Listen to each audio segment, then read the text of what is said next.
শহীদ আবু সাইদরা যে কারণে আত্মদান করেছিল, যে একটা সক্ষম রাষ্ট্র, একটা দক্ষ জনশক্তির বাংলাদেশ গড়ে উঠবে, সেই বিষয়গুলোকে মাথায় রাখবে। আমি আশা করব যে যারা আমাদের প্রতিযোগী সেদিকে নজর রাখবে। অবশ্যই আমরা চেষ্টা করব যাতে করে তাদের প্রতিযোগী মনোভাবের মাধ্যমে তারা মেডেল পর্যায়েও মেডেলের যে অর্জনগুলো সেগুলো নিয়ে আসবে।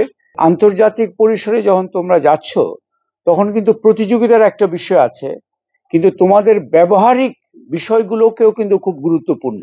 আমরা অনেক সময় শুধুমাত্র মেডেল মেডেল করি, সেটা অবশ্যই আমাদের কারণ, কিন্তু এখানে আমাদের একটা হচ্ছে প্রতিযোগিতার স্বাক্ষর রাখতে চাচ্ছি, বাট একটা উন্নত মানসিকতারও স্বাক্ষর রাখতে চাচ্ছি। বাংলাদেশে এই যে স্বৈরতন্ত্রের যে কাঠামো ছিল, তখন তার একটা অন্যতম ঘাটতি ছিল যে মেধার অবমূল্যায়ন। মেধাকে কিন্তু কোনো ধরনের করতো না। তখন হচ্ছে যে কানেকশন ইত্যাদির মাধ্যমে আমরা এখানে অত্যন্ত প্রতিযোগিতাপূর্ণ একটা প্রক্রিয়ার মাধ্যমে কিন্তু আজকের এই 5 জনকে আমরা বাছাই করেছি।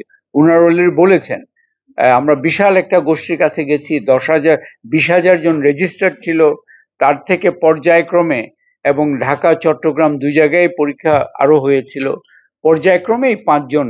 সো এটাও একটা খুবই গুরুত্বপূর্ণ বিষয় যে মেধার মূল্যায়নটাও সুষ্ঠু প্রতিযোগিতায় প্রক্রিয়ার যে একটা সুষ্ঠু প্রক্রিয়ার যে গুরুত্ব, এটাও কিন্তু খুব এরা কিন্তু আমাদের পরিচিত কেউ নয়, এরা প্রতিযোগিতার মাধ্যমে স্বদক্ষতার মাধ্যমে কিন্তু আজকে এখানে উপস্থিত হয়েছে।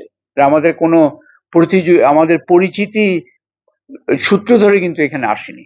2025-এ এটা বাংলাদেশ ইকোনমিক্স অলিম্পিয়াড আন্তর্জাতিক ইকোনমিক্স অলিম্পিয়াডের একটা অংশ, এবং সেটার একটা আন্তর্জাতিক প্রতিযোগিতা হয়, বিভিন্ন দেশে হয়। আপনি শুনেছেন আলামিন থেকে, আগে হংকংয়ে হয়েছিল, অন্যান্য দেশে হয়েছে, এবছর আজারবাইজান বাকুতে হতে যাচ্ছে।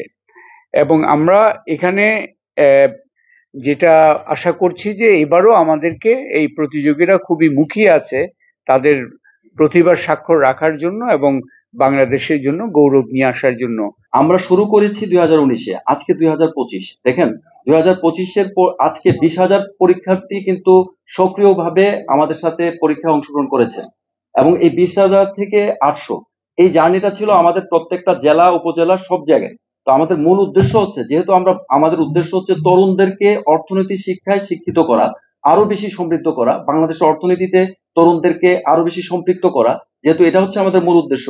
তো আমাদের পরবর্তী টার্গেট হচ্ছে প্রত্যেকটা উপজেলা না, প্রত্যেকটা গ্রাম পর্যায়ে যে স্কুলগুলো রয়েছে এবং প্রত্যেকটা গ্রামে যে স্কুল এন্ড কলেজ রয়েছে, অনেক উপজেলাতে গ্রাম পর্যায়েও কলেজ রয়েছে, আপনারা জানেন। আমরা প্রত্যেকটা কলেজে যাব, প্রত্যেকটা স্কুলে যাব, এবং সেই পরিমাণে ইন্সপিরেশন আমরা পেয়েছি এবং সেইভাবে আমরা আগাচ্ছি। তো আমাদের আশা এবং প্রত্যাশা যে বাংলাদেশের প্রত্যেকটা তরুণ, স্কুল থেকে শুরু করে স্কুল, কলেজ, ইউনিভার্সিটি লেভেলের প্রত্যেকটা তরুণ এই আমাদের ইকোনমিক্স অলিম্পিয়াডে অংশগ্রহণ করবে এবং অর্থনীতি শিক্ষায় শিক্ষিত হবে, এবং বাংলাদেশকে তারা কিছু উপহার দিবে, অর্থনীতিতে অনেক সমৃদ্ধ করবে। এটা হচ্ছে আমাদের মূল উদ্দেশ্য। 20,000 স্টুডেন্ট থেকে 800 স্টুডেন্ট, তারপর 65, তারপর এই সুপার 5, এই সুপার 5 চলে যাচ্ছে ইন্টারন্যাশনাল রাউন্ডে, যারা বিট করবে আন্তর্জাতিকভাবে প্রায় কতটি দেশ, 60 মতো কান্ট্রিকে তারা বিট করছে। তো এটা বাংলাদেশের জন্য একটা অত্যন্ত গর্বের বিষয়, বিকজ এ ধরনের আয়োজন মানে গত 2020 সাল থেকে শুরু হয়েছে, তবে এ ধরনের আয়োজন আসলে বাংলাদেশে আরো অনেক আগে থেকেই শুরু হওয়া দরকার ছিল। তাহলে এই যে আন্তর্জাতিক পরিমণ্ডলে বাংলাদেশের অর্থনীতির ক্ষেত্রে এই যে মানে একটি অংশগ্রহণ, এই পার্টিসিপেশনটা আমরা আরো আগে থেকেই করতে পারতাম। স্টুডেন্টদের জন্য আমার উইশিং থাকবে, আমাদের ঢাকা ব্যাংকের পক্ষ থেকে আমাদের শুভকামনা থাকবে, তারা যেন এবারে গোল্ড মেডেল এনে বাংলাদেশের মুখকে বিশ্বের দরবারে উজ্জ্বল করতে পারে। এই প্রতিযোগিতার মাধ্যমে ইকোনমিক্সের প্রতি মানুষের তাদের আরো আগ্রহ বৃদ্ধি পাবে, এবং তারা নিশ্চয়ই বাংলাদেশের মুখ উজ্জ্বল করতে পারবে না।